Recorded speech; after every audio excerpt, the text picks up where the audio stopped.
Bonjour à tous, on se retrouve pour une nouvelle vidéo. Vous verrez dans la vidéo précédente et dans les prochaines 2-3 vidéos, je serai habillée de la même façon. C'est parce que je filme les vidéos un peu à l'avance.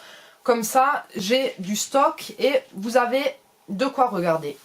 Donc du coup, on m'a demandé pour cette nouvelle vidéo de montrer en fait comment je purifiais mes cartes, mes cartes de tarot, mes oracles, mes pierres, mes pendules, comment je les purifiais ou les manières possibles en fait qui existaient pour purifier ces pierres et tout ça.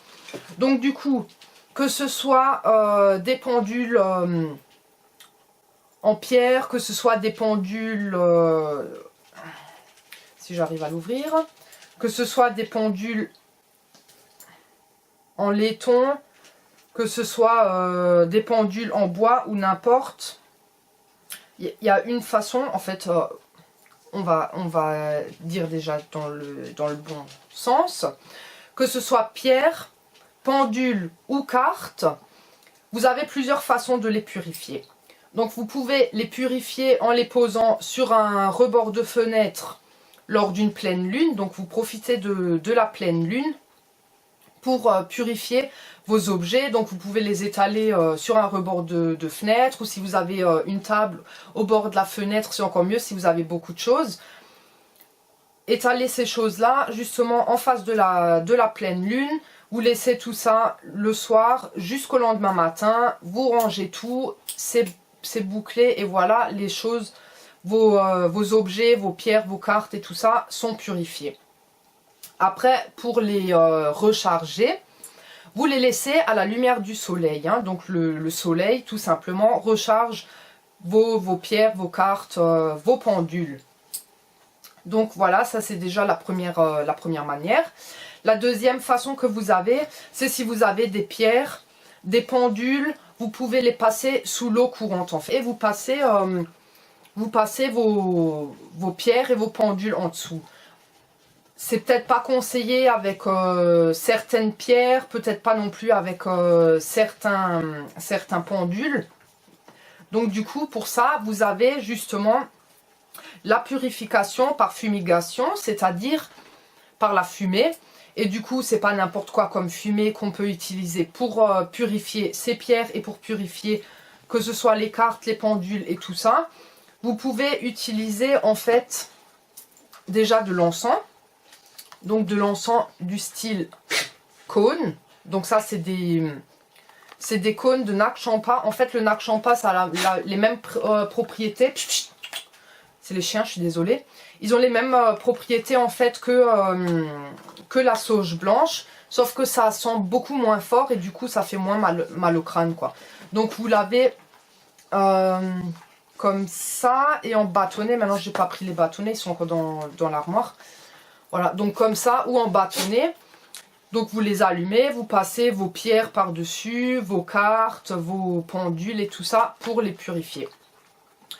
Vous avez aussi les bâtonnets d'encens, normaux. Hein. Donc vous avez la sauge blanche qui est très bien. Vous avez le benjoin qui est très bien aussi pour la purification. Vous avez les différents archanges et tout ça. Vous avez les différents archanges, Saint-Benoît, machin et tout ça. Vous pouvez très bien utiliser les bâtonnets d'encens. Là par contre, la fumée est pas très dense. Donc du coup, faut vraiment insister sur les pierres, sur les pendules ou les cartes. Vous avez aussi des bouquets de sauge. Donc, youp. Voilà, des petits bouquets de sauge comme ça que vous pouvez très bien trouver en boutique ésotérique, sur des marchés hein, avec des stands ésotériques, sur internet. Internet, faut se méfier quand même d'où vous les cherchez. Par contre, voilà, c'est quand même très gros si vous n'avez pas beaucoup de choses à purifier et vu que ça sent extrêmement fort.